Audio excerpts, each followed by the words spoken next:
Thank you. Yeah. Good morning. It's a privilege to be here to share this program with you.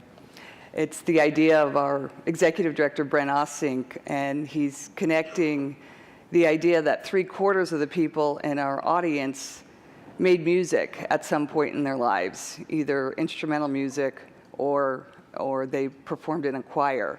And that was really the seed idea for a community of music makers.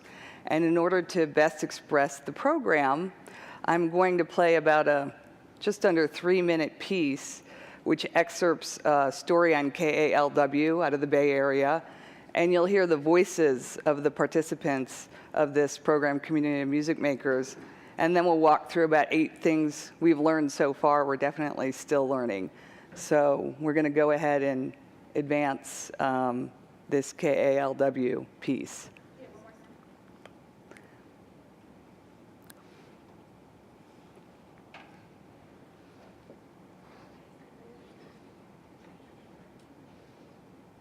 From around the Bay come together to make music as one.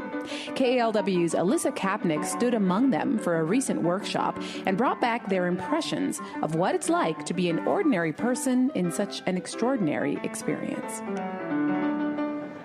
So what do you anticipate it'll feel like to be in this group? It feels good. It feels exciting. I can't wait to get started. I'm going to be somewhere up there on stage. I've found that singing in a big chorus is very inspiring. And there's a great kind of power that comes from 400 voices.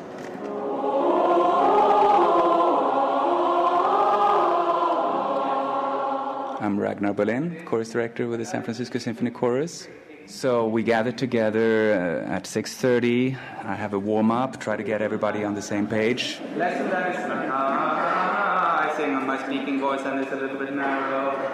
Go too much into it, a little bit rooty like this. We don't want that either, but maybe halfway in. That's how you should walk around and talk every day. After about half an hour, we split up into sectionals. And we have assistant conductors that help me work with each section. So what's happened since we last spoke? Well, we started singing together and getting the kinks out so that we all sound like one voice, but we're not one voice. That's the beauty of choral work. But if we pronounce things the same way and we accent the notes the correct way, the way they want us to, it sounds like one voice, so it's fabulous. And then we all meet again on stage, and we have about 1 hour to get everything together, and that's when I push very hard all the musical aspects of phrasing, dynamics, expression, diction. Could you do a little bit more? Say again. Vere. Vere. Straight on. 2, 3.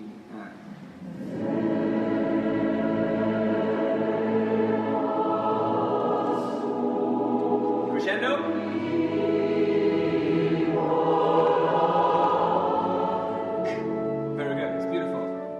For the last 10 minutes, we have a little mini performance. We sing through the pieces, and usually there will be a little bit of an audience out there, relatives and friends up in the balconies, and we sing to them, and that's it.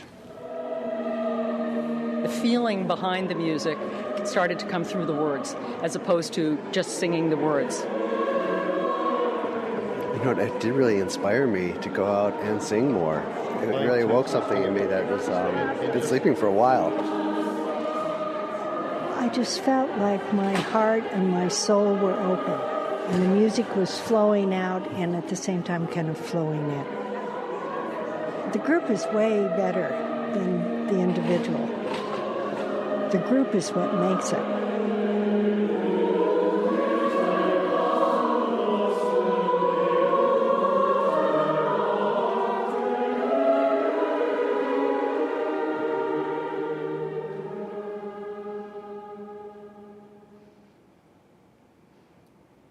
So that gives you a sense of the choral program is called Sing Out Davies. We also have 2 instrumental programs called Play Out Davies. One was last night in San Francisco. We host musical ensembles. 100 people play on our strings night.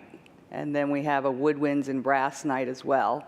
We also have a chamber music program. So there's instrumental pieces to the Community of Music Makers program as well. But all 400 of those people just met each other, and that was the outcome of a 3-hour workshop. And they won't come back together again, so it's unless they individually opt in to attend a future Community of Music Makers. So we've really learned a lot, and it's been so interesting incubating and designing this program. And I'd like to share 8 things that we've kind of discovered along the way in this co-creating project. This was a big one. This was a big issue for us to wrestle with right away. Oops, I need to go backwards. Back up one more. To artistic excellence and educational excellence are distinct organizational capacities. Our organization is optimized for the first 2 words on that chart. Our music director, Michael Tilson-Thomas, and our wonderful musicians in chorus have won 15 Grammy Awards in the 18 years Michael's been our music director. And I think that's because almost all of our organization is very focused on the first 2 words on that slide.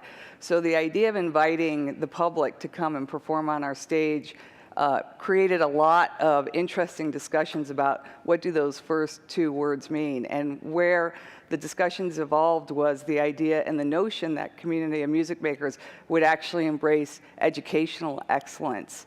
And our goal was for the participants to have a challenging growth experience and be inspired to do more at the end of the workshop. So that benchmark for excellence really became the driver for this, that led a lot of other decisions that we ended up making.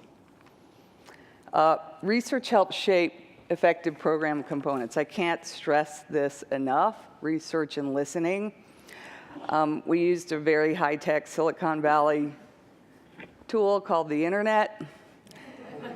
You might have heard of it. And we did some international, national, and local research on what was happening in the adult amateur space. This program was designed for those 18 and older. That was another decision we made because we actually do pre-professional musical training already in the under 18 space. So research, what did we learn?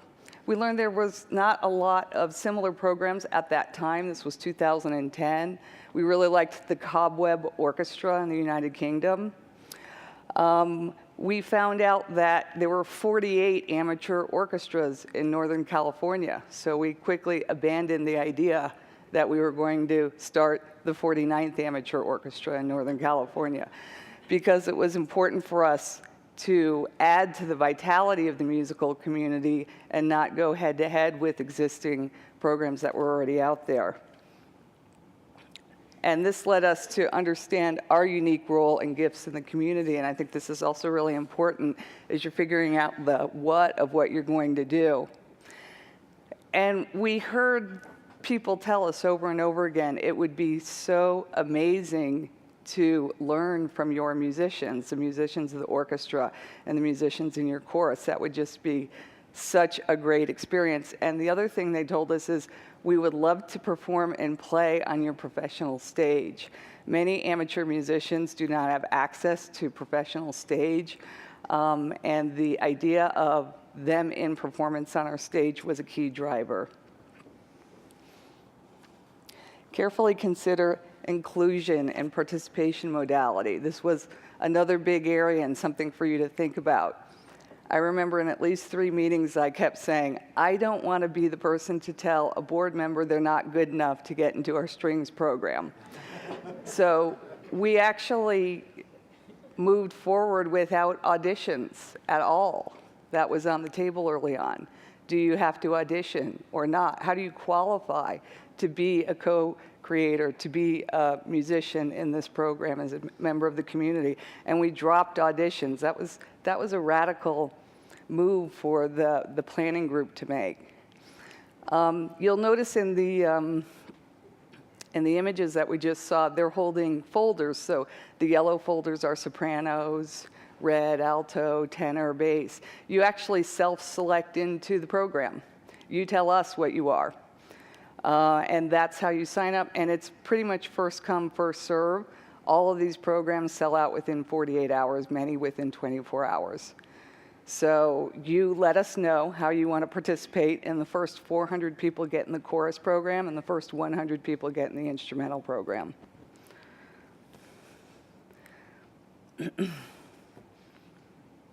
Honor the artists participating. Huge, huge mental shift here. The audience is now the artist. What does that mean for your organization?